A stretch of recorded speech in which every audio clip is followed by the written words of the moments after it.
Good evening, everyone. Now we are going to discuss NTA NEET test 32. Question number 1. A photon collides with a stationary hydrogen atom in the ground state inelastically. The energy of the colliding photon is 10.2 electron volts. So here, energy they given as 10.2 electron volts. After a time interval of the order of a microsecond, that means very less time difference, another photon collides with the same hydrogen atom inelastically with the energy of 15 electron volts. What will be observed by the detector? See, in the case of energy level diagram, this is n is equal to 1. The energy will be minus 13.6 by Z square. As they given this is hydrogen atom, we can take Z is equal to 1. This is minus 13.6 electron volt. Now, we're taking n is equal to 2. This is n is equal to 1 is called ground state. N is equal to 2 is first excited state. So this energy by n square. N square is n is equal to 1. This is 4. This is approximately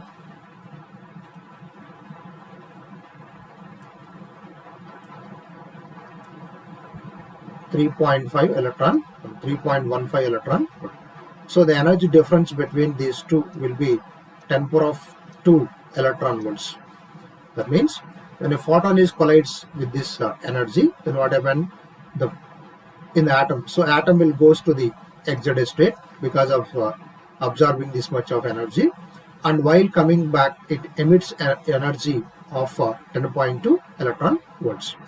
So now, according to Bohr's quantization condition, E2 minus E1 is equal to h nu.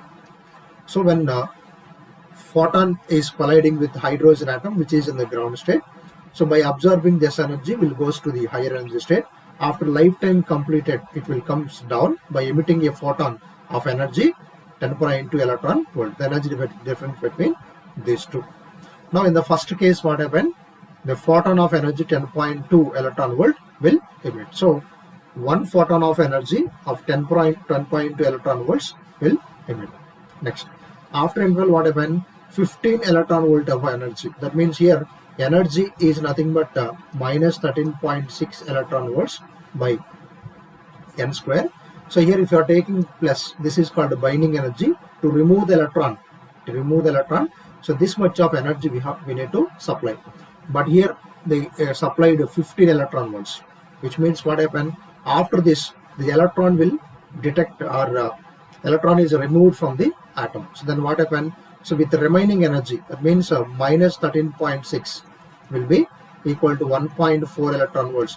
With this energy, electron will emit by making hydrogen atom is ionized. So that is the reason one photon of energy 10.2 electron volts and electron of energy 1.4 electron volts will emit.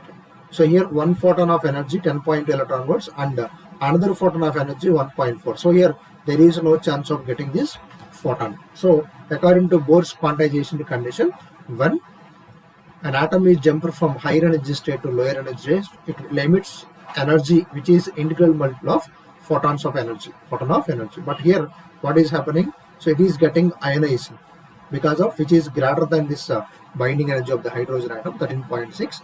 Then it will detect the electron or remove the electron from the atom, and this electron will have an energy of remaining energy, that is 1.4 electron volts. Then we can go with option 3. Okay, right. That is question number 1. Next, question number 2. The adjacent figure shows an infinite frame of two sides in a gravity-free space. What is the final constant kinetic energy expected of the ball of the mass m projected shown with the velocity v0? The coefficient of restitution is given. Okay. Now here this is the wall. So with this wall, at an angle of 45 degrees, it is projected. Now this velocity having two components. One is vertical component, horizontal component. So in the case of projectile, horizontal component of velocity will remains constant. So vertical component of velocity is only will changes and decreases, 0 and increases, whatever may be the happening. So that vertical component of velocity only will changes. Now, so kinetic energy will becomes half m. That velocity will be, we need to take it as v naught cos sin omega, sin theta or cos theta, whatever it is. Because of angle 45 degree, we will get same value, half m v square. That will gives 1 by 4. This is equal to 0.25 m v naught.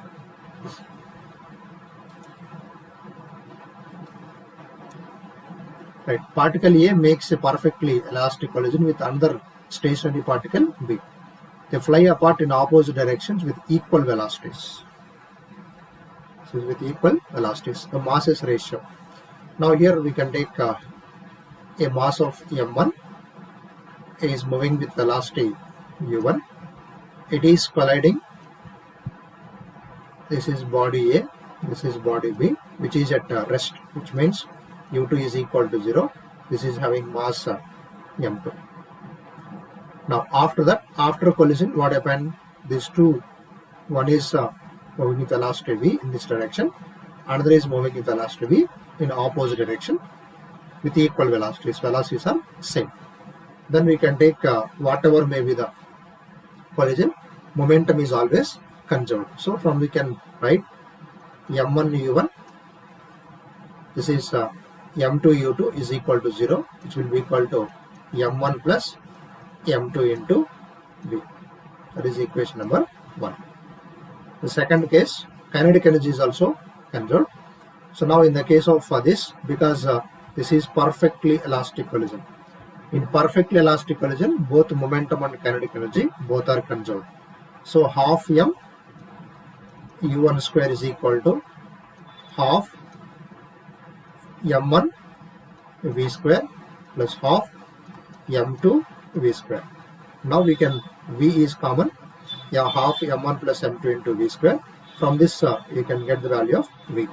That value of v we need to substitute in this equation. Then we can simplify the equations 2. We will get the masses ratio m2 by m1. You will get it as option A. That is 1:2. So from that u1 value you have to take and substitute here, or v2 value, v value from this expression also we can take and substitute. By simplifying you will get the answer.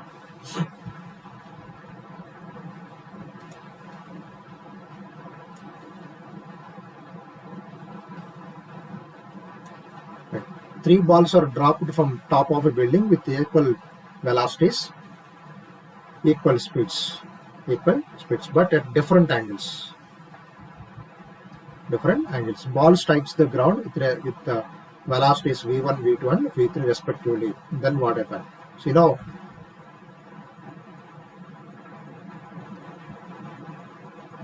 the velocity of a projectile does not depend on the angle with which we have projected. That we can consider, and all will reaches the ground with equal velocities. Then we can go with the option C. v1 is equal to v1, v2 is equal to v3.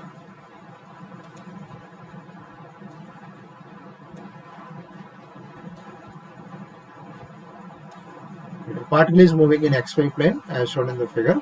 Angular velocity of the particle with respect to the origin.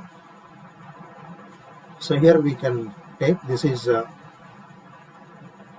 3, this is 4, this automatically 5. Now v is equal to r omega, then omega is equal to v by r. So what is v? So v we need to take, in the case of circular motion, this velocity is always perpendicular to the acceleration. So this perpendicular component only we need to take by r.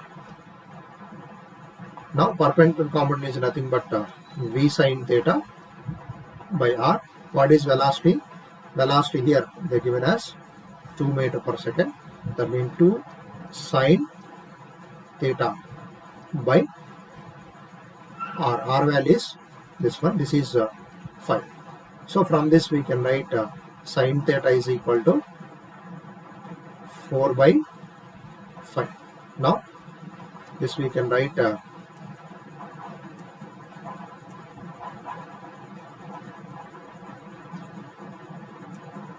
so omega is equal to 2 by 5 into 4 by 5.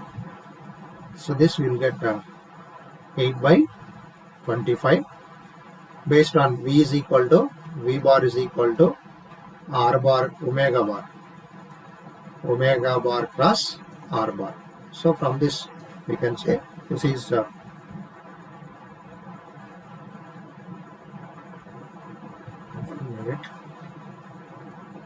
question number 5. That is option A.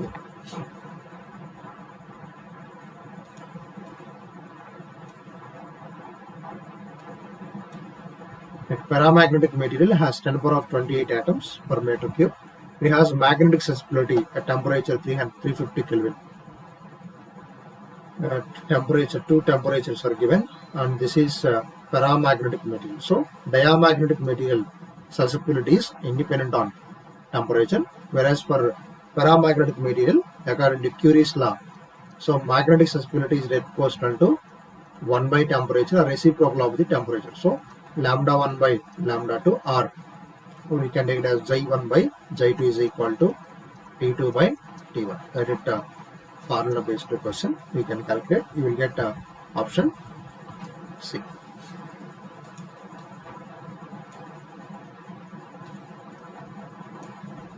Resistance of an ammeter is 13 ohm. So here they need to give, this is galvanometer. So ammeter resistance means we know galvanometer. Taken galvanometer to this shunt resistance are connected in parallel. Small resistance or shunt resistance connected in parallel. So you will get the system. So this is called ammeter. Now resistance of this one we need to take it as GS by G plus S, as both are in parallel. But as per solution of the question, they taken directly 13 ohm as galvanometer resistance. If this is different, that they need to ask a question in somewhat different manner.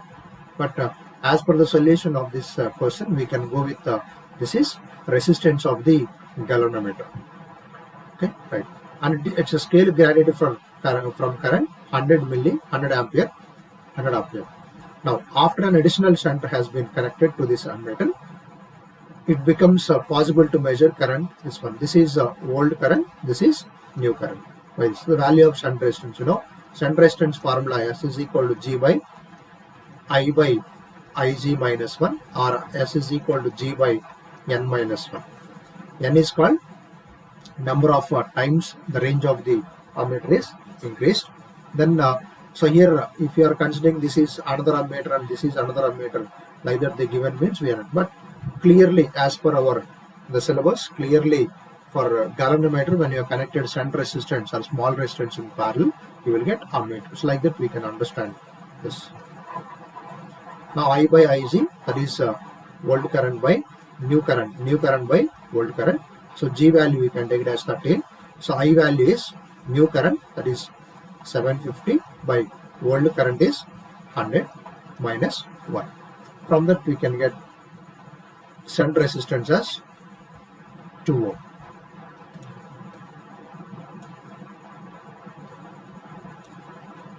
Right. 8 resistance, each of resistance of 5 ohm are connected in circuit as shown in the figure. The equivalent resistance between A and B. Now this is one point and this is another point. So when you are sending current in this manner, the current is split into 3 parts.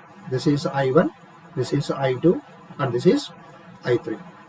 The current always selects the less resistance path. So because of that, so this current will be transforming in this region, and this current from this we can split into 2 parts, and some of the current will comes like this. So because of the reason we can split this one. This is called junction removal method. So we can cut, we can imagine cutting at this point.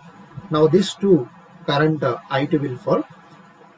Through this one, this amount of current will go. That means these two are in series. These two are in series.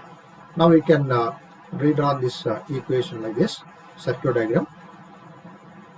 This is A and this is B. Now we can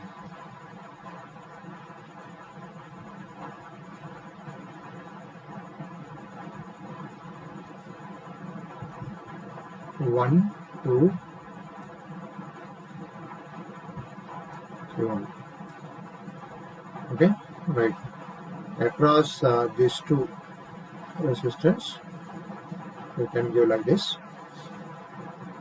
Across this also, there are two resistance. So this is series R, R, R, R, R. Now these two are in series. That means this R, 2R in parallel. 2R, this R in parallel. Now these three are in series. That means we can read on this circuit like this.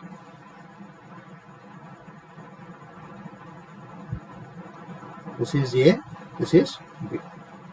Okay, this is we can take 2R into R, 2R R. So 2R into R by 3R, RR cancel. This will be 2R by 3. This is R, this is 2R by 3, this is R. Now these three are in series and net of these two will be in parallel. So now we can simplify the circuit. Okay, right, that we'll get the answer as 8 by 3 ohm. Okay, that junction removal method we need to apply here. From that we know how to solve the equation. The heat produced, the direct formula question they asked. H is equal to I square RT. This is in joule. So you know 1 calorie is equal to 4.2 joule. Then 1 joule is equal to 1 joule is equal to 1 by 4.2 calorie. So now you can write I square RT by 4.2 calorie. So they are asking in calories. So I square RT by 4.2. This is in option A.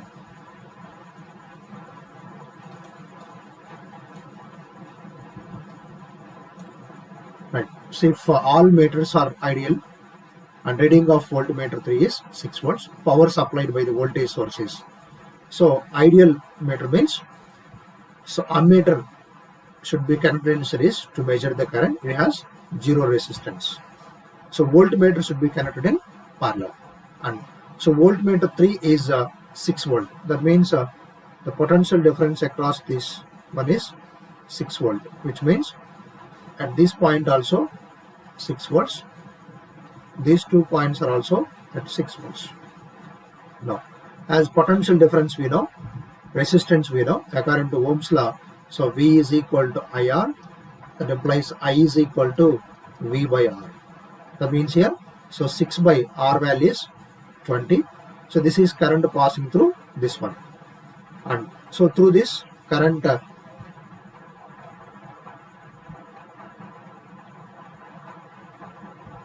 through this also 6 by 10. 6 by 10. Now this is, we can take this as I1. This is I2. So I is equal to I1 plus I2. This is 6 by 20 plus 6 by 10. So this will get 0.9 ampere. When this current 0.9 ampere, so I1 plus I2 combinedly will pass through this one. This is current I is passing through this one. That means the current is 0.9 ampere. That means V is equal to IR into 30. So this is 27 volt. Now from here to here, the voltage is 6 volt. From here to here, voltage is 27 volt. 20 plus 6 27 plus 6 will be total voltage source will be potential difference as 33. Then the power supplied. So power supplied is nothing but V is equal to IR. So now V is equal to IR is nothing but I value is nothing but 0.9 into R value. We need to find power. Power P is equal to V into I. So V is 33 into I is 0.9. So this you will get 29.7. Approximately you can go with 30 watt. 30 watt. So here we have separately calculated as potential difference across this given is will. Now these are all in parallel, all are at same voltage. So 6 volt to 6 volts. As we know R value, we have calculated current through this can and the current through this. The split I1 plus I2 will pass through this 30 ohm. Then according to Ohm's law, V is equal to IR, we have calculated 27. So total potential difference which is supplied by the voltage source is 33 volt from this 2. As this set and this one are in series, then we can add total potential difference as 33 volts. So power supplied is nothing but VI calculated as 29.7 we got. So from that we can approximately we can go with 30 volt. Right. The circuit is connected as shown in the figure with switch S is open. When the switch is closed, the total amount of charge flows from X to Y. Now here this is 9 volt. From here to here, the 9 volt the external battery will supply. Now here, so this is 3 ohm and this is 6 ohm. When there is no the switch is open, there is no flow of current through this one. Now here we can take Q1 is equal to C1 V1. So what is C1? 3. What is the potential difference? So here the resistance is 3 ohm. That means here we can write potential Vn is equal to V is equal to IR. V is equal to IR. So current is same. We can go with R1 by R1 plus R2 into V. So here what is R1? R1 is 3 by R1 plus R2 into 9. So 9 will cancel. This is 3 volt. This is 3 volt. V1 is 3 volt. V1 is 3 volt. Now this will be 6 volt. Now Q1 is C1 into V, 3 into 3, that is 9 micro coulomb. This is 6 volt. Q2 is equal to 6 into 6. This is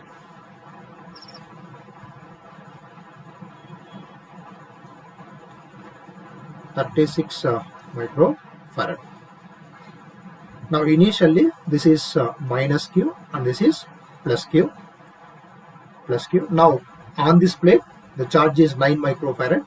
On this plate plus Q. So minus Q plus Q, the potential difference is 36 minus 9, that will be 27.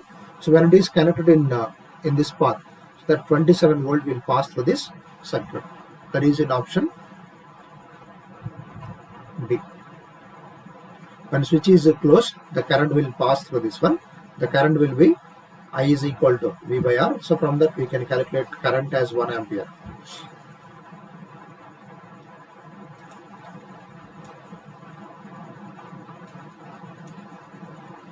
Two spheres of radii, the same potential.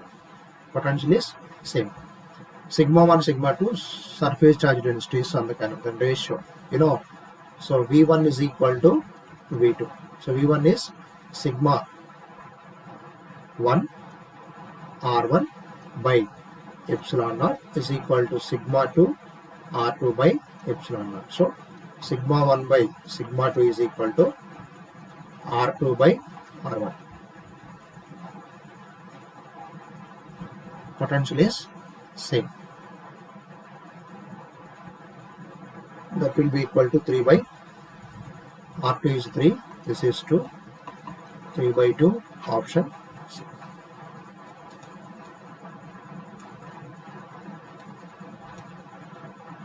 Right. The instantaneous current and voltage of an AC circuit are given as 10 sine 3 1 more t, and V is also 100. So sine function, and this is also sine function.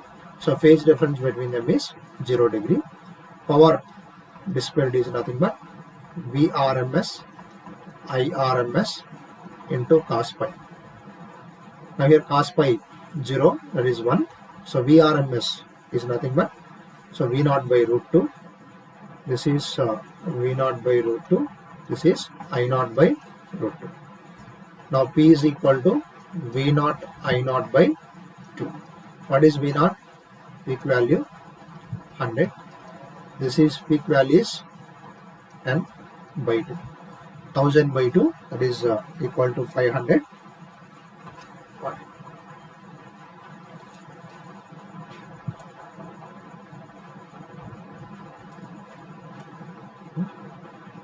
So simply I'll explain.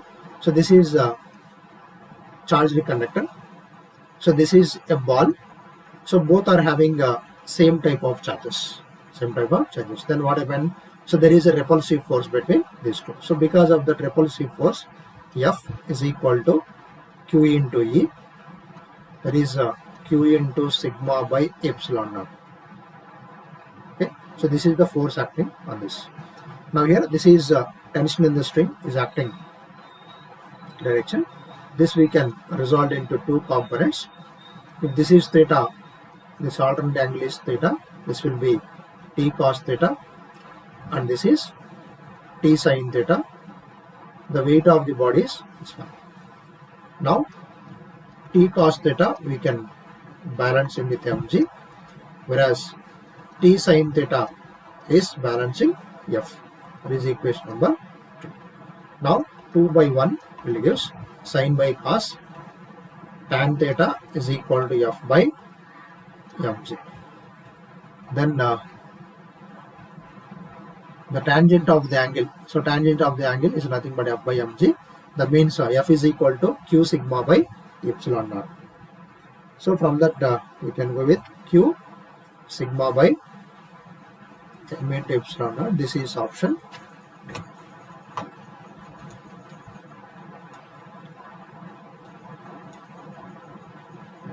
So voltage across 500 volt is 5 volt.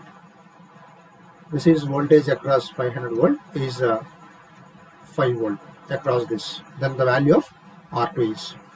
So here this is 18 volt is given. That means here potential difference we can take as some V1. Across this we may take it as some V2. So now here they given as this is 500 volt. So from here to here we need to find. Now here R value we know. That means V is equal to IR. Then I is equal to V by R. Now here current we can find I is equal to V is 5 volt by 500. That means 0.01 ampere. So as these two are in series, to this also current will be same. That means potential difference across this one is, we can write V is equal to I into R. When what is I? 0.01. R value is 100. That means 1 by 100, 100 will cancel. This is 1 volt. This is 5 volt. This is 1 volt across this one. Now across this also, what is the value? Is 1 plus 5. This is 6 volt. So 6 volt is here. Means remaining potential difference is how much? 12 volts. 1 volt. So then what is the value of R2? This is 6 value. Now current value we have to find. So from this, that means 12 by I is equal to 12 by, this is 400. This is 400. Now we can get the value of I from this. Now that I value 0.01 ampere is flowing to this. So from that we can find this is I1 is 0.01 ampere. So from this we can get I2 value by knowing total value. So potential difference we know. Then R2 is equal to V by R. So what is V? 6 volts by R value is nothing but V by V is equal to IR. R is equal to V by I. V by I. So 6 by current through this champion we can calculate by using this formula. Then we can get the value of R2. So that R2 value is 300.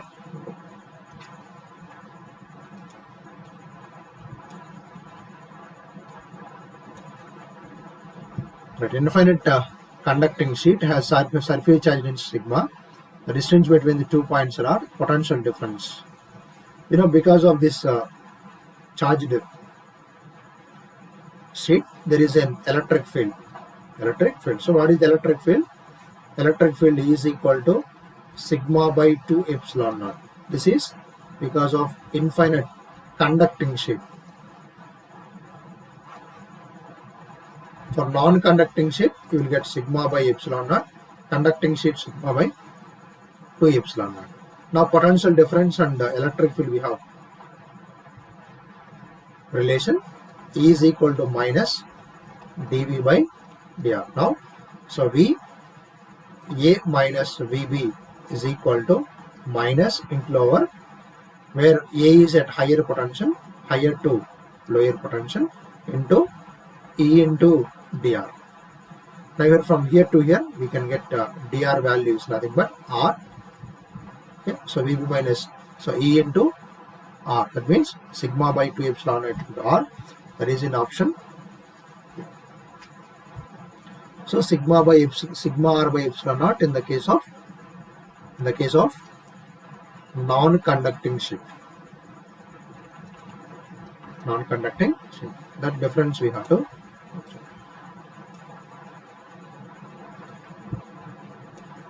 The dimensions of the magnetic flux. Magnetic flux is equal to B bar dot A bar, which is equal to BA cos theta. Now maximum flux we can take it as B into A. This is equation number 1. So for finding the value of A we have L square. Finding B we need to use this expression. F is equal to BQV.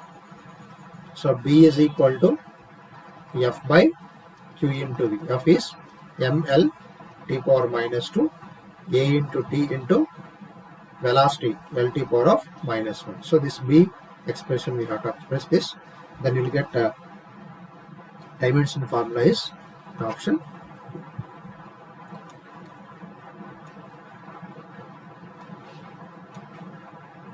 Right. Cooling curve is plotted between the temperature of the hot body and time. Which of the following is not true for the cooling curve? So like these are the statements of not statements, the points related to Newton's law of cooling. So cooling is faster from calorimeter having a large surface area. If surface area is more, then cooling effect is more. It is correct statement. Right, for example, when you have taken a tea in a glass and tea in saucer. So saucer means this much area will be available. Then evaporation will be more. So because of the reason, cooling is fast in the case of when you are taking saucer, while in the case of right, cooling is fast from calorimeter painted black.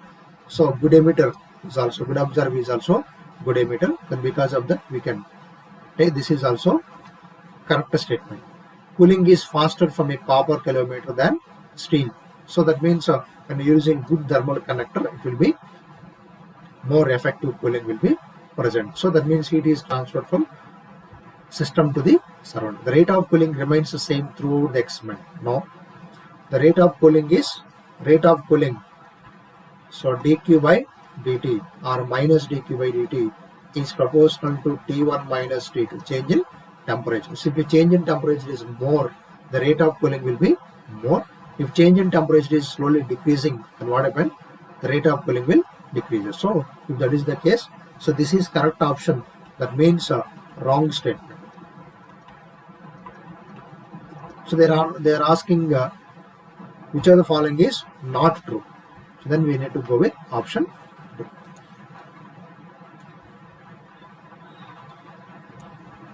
Right. Escape velocity of a body on surface of the earth is 11.2 km per second. If earth mass increases to twice, that means m dash is equal to 2m. Radius of the earth becomes half. That means r dash is equal to r by 2. Now the escape velocity will becomes. So because of the escape velocity, we can write root over 2gm by r. That implies v dash is equal to root over 2g into m is 2 times, r value is r by 2. This means root 4. So 2 root 2gm by r. So 2 into 11.2, it will be equal to 22.4. Option C, 22.4 kilometer per second.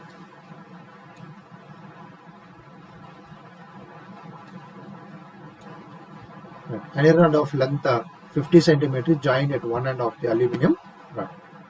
So here we can take two rods. An rod of length L1 is 50 centimeter.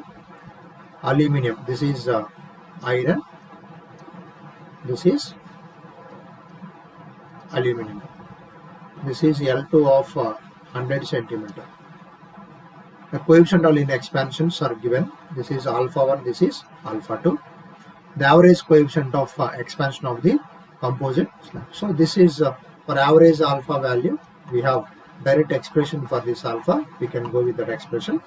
Otherwise, we need to go with elongation in this one. That means length L2 is L1 into 1 plus alpha into delta t.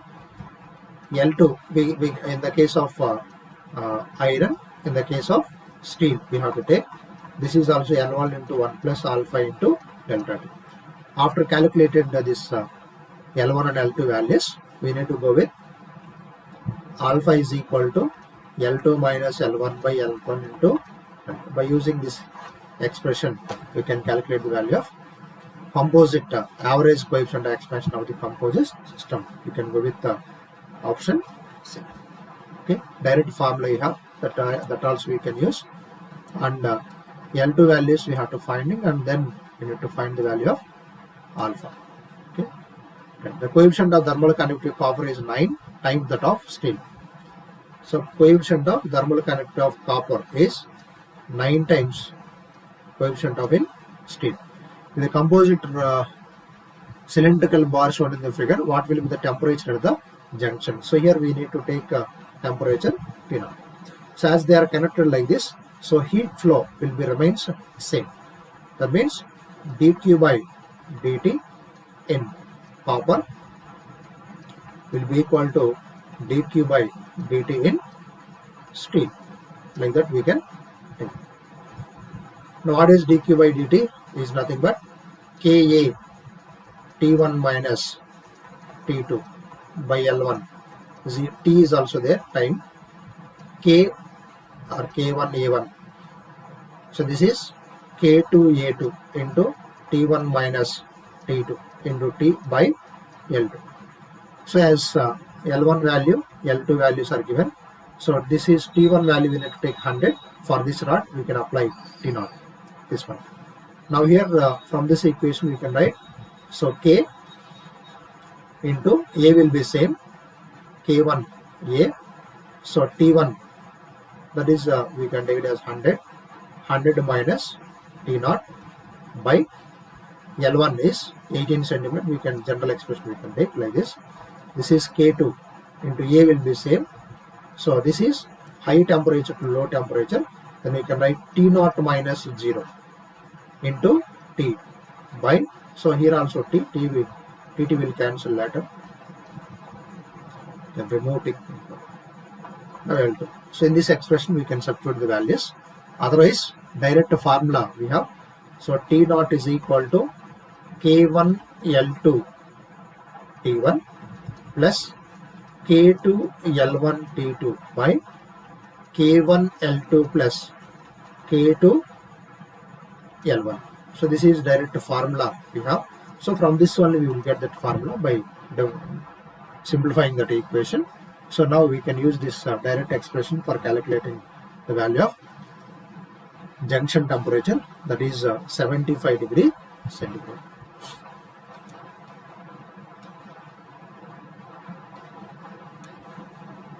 Right. A thermodynamic system is changed from state P1 V1 to P2 V2 by two different processes. The quantity which will be remains the same will be so P1 to P1 V1 to P2 V2 is changes. That means temperature is remains constant. That means internal energies will be remains constant. So whatever may be the changes is taken. So one it is changes to another state. Their internal energy will remains same. That means dq is equal to du plus dw. So now du is equal to dq minus dw. So this will be remains constant. Internal energy will be remains a constant. That means q minus w will be remains a constant.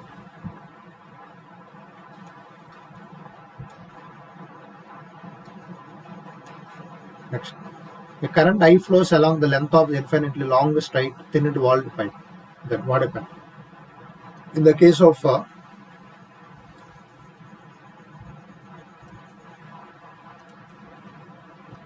thin walled pipe.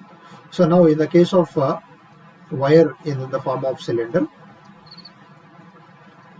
when you're taking any 1 ampere in loop, if you're considering the current threading this loop will be 0. That means I is equal to 0 in inside the loop. So because of the reason according to Ampere's circuit law, then this will be magnetic field will be that proportional to mu naught times the net current flowing threading the loop. So in this closed loop, net current will be equal to 0. Because of that reason, the magnetic field will be equal to 0. The reason magnetic flux any point inside the pipe is 0. The reason option.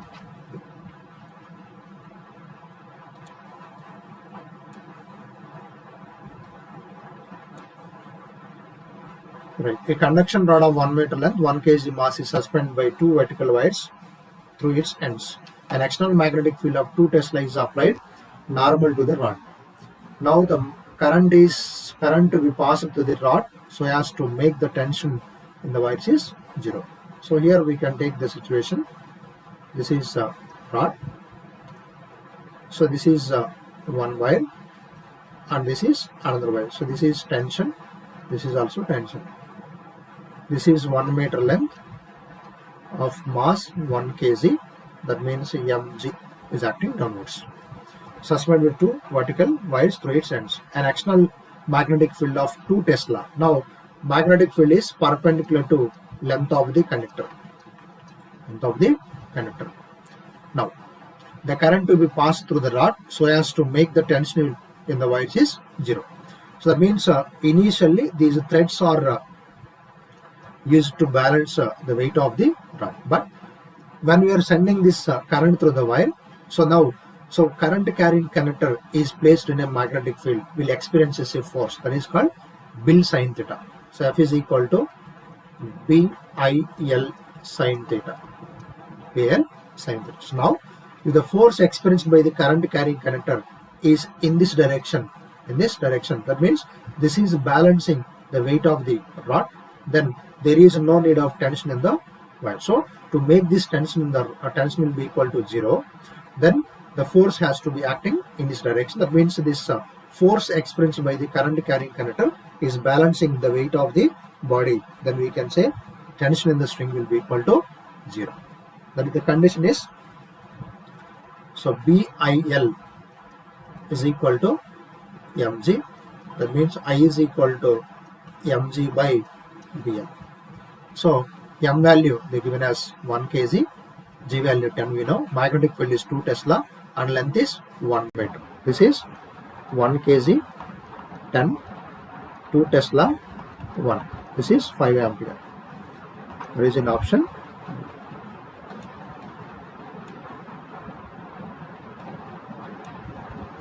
A straight wire of length 0.5 meter and carrying a current of 1.2 ampere is placed in a uniform magnetic field of induction 2 Tesla. The magnetic field is perpendicular to length of the wire. The force on the wire. So direct formula based question. The force is equal to BIL. So that will be equal to 1.2 Newton. Direct formula based question.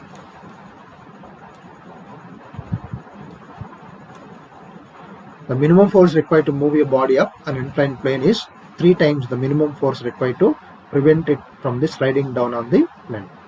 The coefficient of friction is given, the angle of inclined plane is. Now here we can take the condition like this. If a body is on inclined plane, this direction, this is theta. Now this is weight. Weight can be resolved into two components. So this is also theta. This is mg cos theta and this is mg sin theta. First, moving body up. If an external force is acting in this direction, this is F1. Now if a force is acting upward direction, the body has tend to move in this direction. Now the frictional force is acting downwards. That means frictional force plus mg sin theta.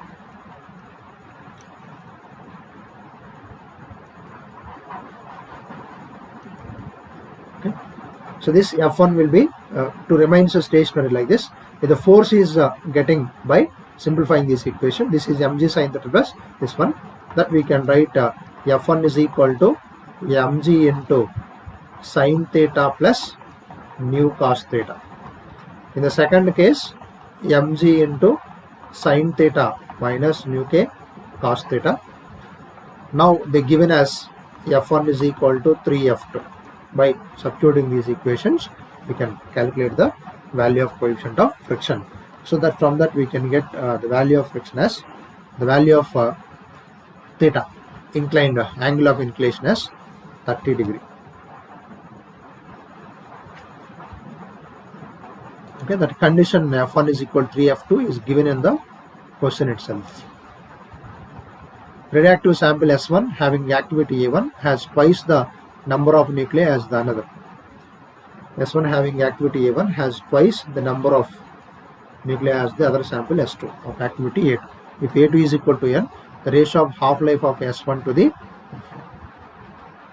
here activity is equal to lambda into N. Lambda and time period, half-life time period, period will be in opposite direction, and we can say A is equal to N by T. That means S1 to S2, A1 by A2 is equal to N1 by N2 into T2 by T. Okay, so A2 is equal to 2A1 is given, N1 N2 is given as twice the number of other one. Then we can simplify this equation. There we will get answer as 4.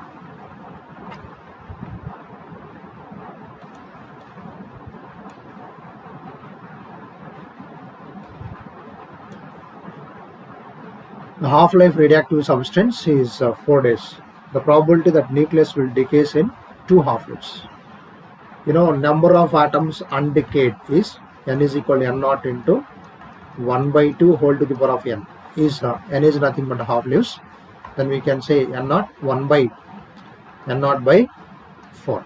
So after 2 half-lives, N naught by 4 will decay, will remains. That means decayed means N minus N naught. That means will be equal to 3 N naught by 4. That means 3 by 4.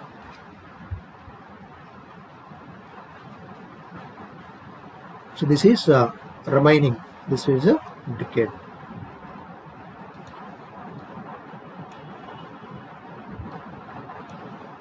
In Einstein photoelectric equation, the graph between kinetic energy and photoelectrons ejected and frequency of the incident radiation. So kinetic energy depends on frequency. So we can go with this option. That is in option D. So what is this? What is the gap here? This is called threshold frequency. So for happening Einstein photoelectric equation, light should be having threshold frequency, then only we can say this. That is called minimum frequency at which photoelectric effect will take place. So kinetic energy frequency both are direct proportional in this case, and in this case also initially some kinetic energy which they has. This is not the graph. So this is we need to understand both are directly proportional. But so this is representing threshold frequency. That is the reason we need to go with option C.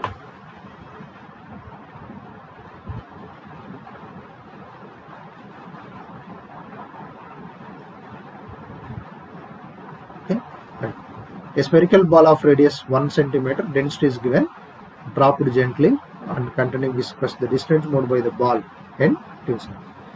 Now here when ball is dropped from this, after some time it will get terminal velocity. So with the terminal velocity it is traveling a time t. That means distance will be equal to velocity into time.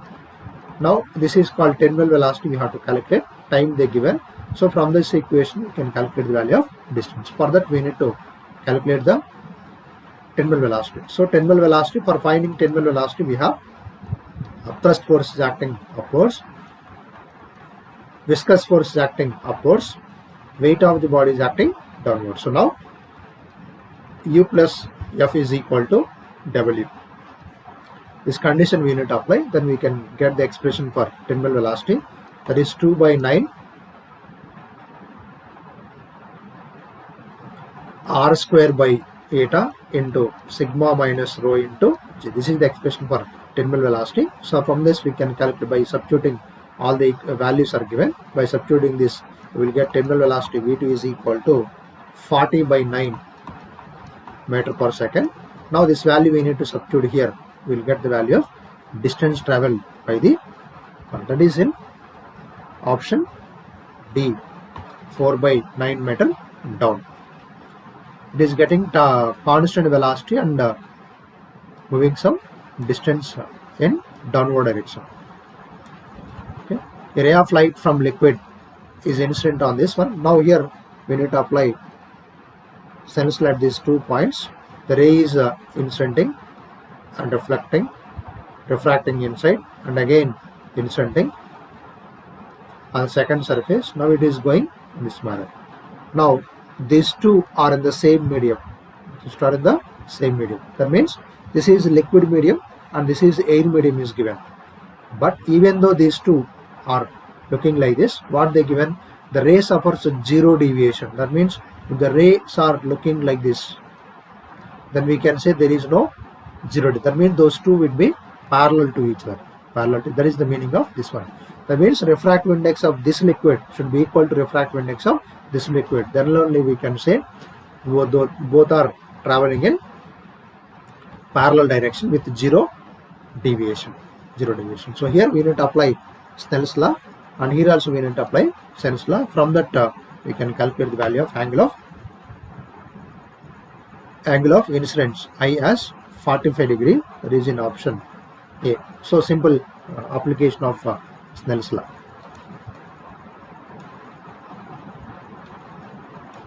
Right. A microscope is having an objective focal length given, an eyepiece of focal length is given, tube length L is also given. The image formed at least distance of distant vision. So image formed at least distance of distant vision is m suffix d is equal to L by f naught into 1 plus d by f. So this is the expression for magnification of a compound microscope when final image is formed at least distance of distant vision. So by using that we can get the value of magnetization as 155. Okay, this is also direct formula based question.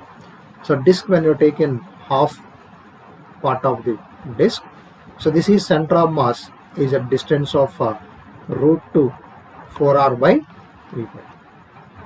Okay, so from total disk, moment of inertia is mr square by 2. So this is distance r, that means minus m into this is r, that will be root 2 4r by 3 pi whole square. This is the half part of this, that is in option B.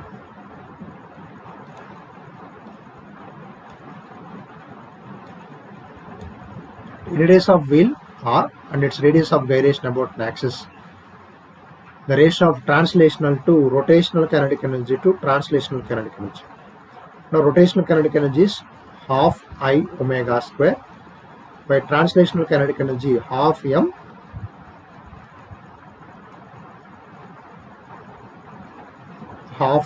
v square. Now in terms of radius of gyration we can write half This is mk square. In the place of I, we can take mk square. V is equal to r omega. Now omega we can write it as r by, this is omega is equal to V by r. V by r is equal to omega. So this is V square by r square by half m V square. M V square, m V square, half cancel. That means k square by r square. K square by r square. So rolling kinetic energy ratio means 1 plus k square by r square. This is simply rotational to translational. Morning, the chapter of system of particles, we discussed this question. How many NAND gates are used to form AND gate? So one NAND gate we need to take. This is NAND gate. So from these two terminals are connected to another NAND gate.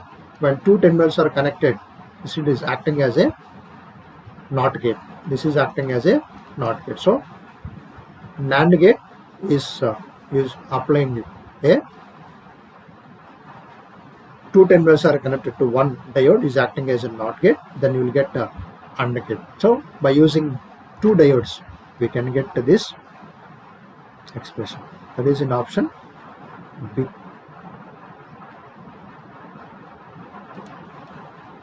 Right. In forward bias, in the forward voltage, diode is increased, the width of the depletion region. So forward voltage in a diode is increased, the width of the depletion region will decreases.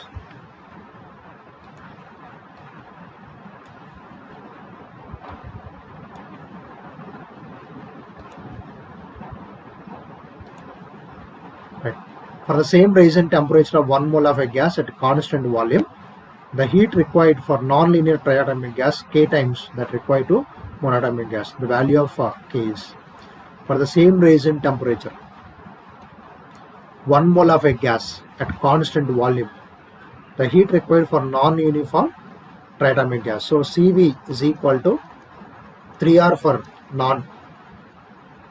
non-linear triatomic gas. Now Cv dash in the case of monatomic gas is 3 by 2 R. Now this will be equal to 1 by 2. That is equal to k times. In the case of k, we can get the value of 2.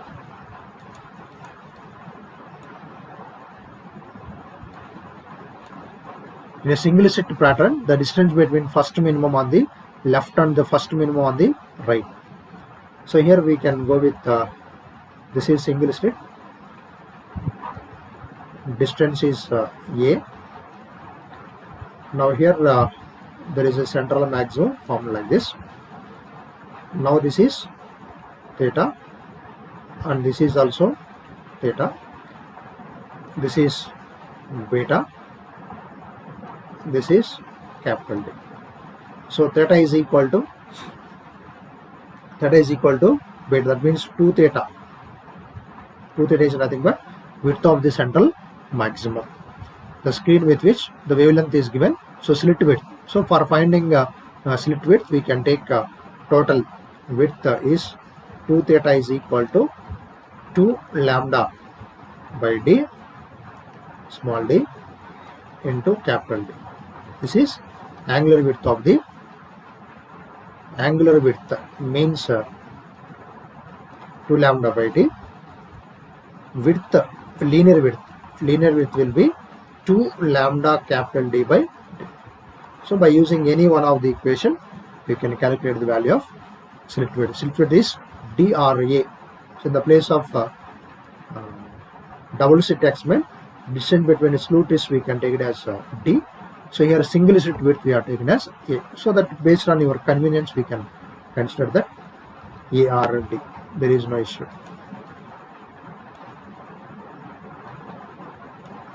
In Youngster slit experiment, 2 slits apart are illuminated by monochromatic light of 600. The screen is at, find the distance of second bright fringe.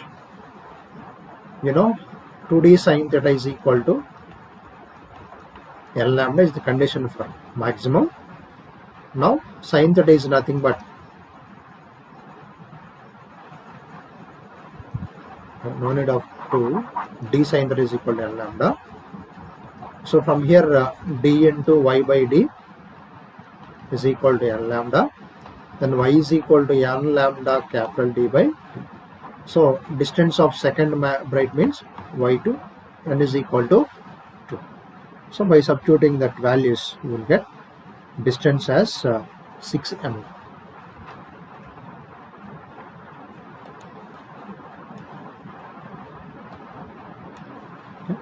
An engine moving towards the wall with velocity 50 and emits a note of frequency 1.2. So this is velocity is given, original frequency is given, speed of the sound is also given, the frequency of the note after reflection from the wall. So now here, so engine is moving towards this direction. So this is wall. Now by hitting the wall, it coming back.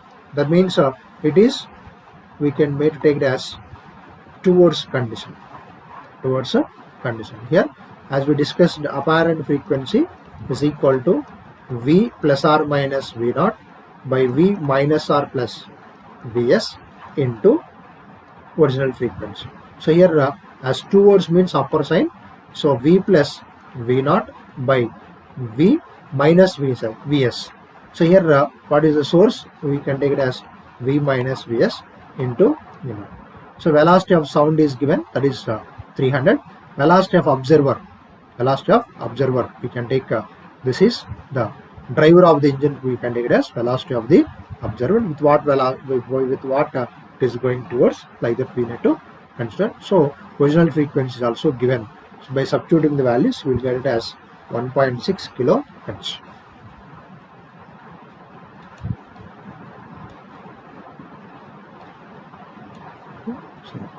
Displacement time graph for two waves, wave 1 and wave 2 are shown in the figure. The ratio of intensity of the wave, as we said earlier, intensity is proportional to frequency square and amplitude square. Now we need to get frequency of one wave and frequency of the second wave, amplitude of the first wave and the second wave. For example, so this shaded one is wave. So what is the frequency difference, which means time period.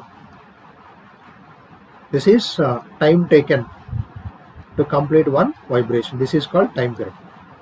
Now if another wave is like this, then what happens? This is called high frequency wave, because in the same time it is taken only one oscillation, but it is taking more number of oscillations. Now this is high frequency wave. In the same way, when you're comparing this, so this is having a time period of 2 seconds. This wave, what is this wave? First wave. So first wave time period is t is equal to 2 seconds. What is the second wave time period? Second wave time period is, so this one, it is taking this was distance. Now this is another wave. That means how many? Two complete vibrations are taken in 2 seconds. That means this 1 is equal to 2 seconds, 2 is equal to 1 second. So in 1 second itself, it is completing one vibration. So that is called T2 is equal to 1 second. Okay, right? Because of frequency. Now, so frequency and time period are inverse proportional. What is amplitude? So this wave amplitude is having 9 centimeter. This wave amplitude is having this maximum displacement on either side is. That means A1 is 9, A2 is 3. So now we can apply the formula. I1 by I2 is equal to T2 by T1 whole square into A1 by A2 whole square. What is T2? Is 1 by 2 whole square, and the amplitude of 1 is 9 by 3 whole square. This you will get 1 by 4.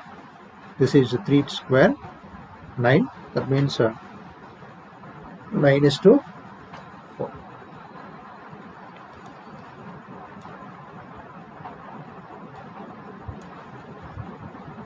The power of the sound the speaker is given. Now we have in decibels we can write, so 10 log I2 by I1.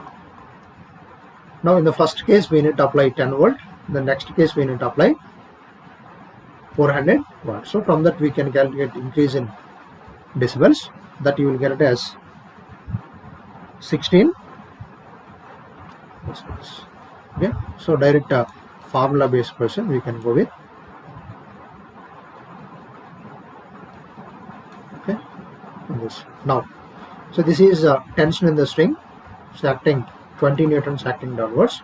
So tension is equal to 20 newton. Now when we are applying at this position, this is tension in the string. Now tension is equal to Kx is equal to 20 newton. That means 20 by, okay, that is equation number 1. So later when it is leaving, then what happen? This potential energy mgh or mgh x will be equal to potential kinetic energy of both of the cases, half kx square.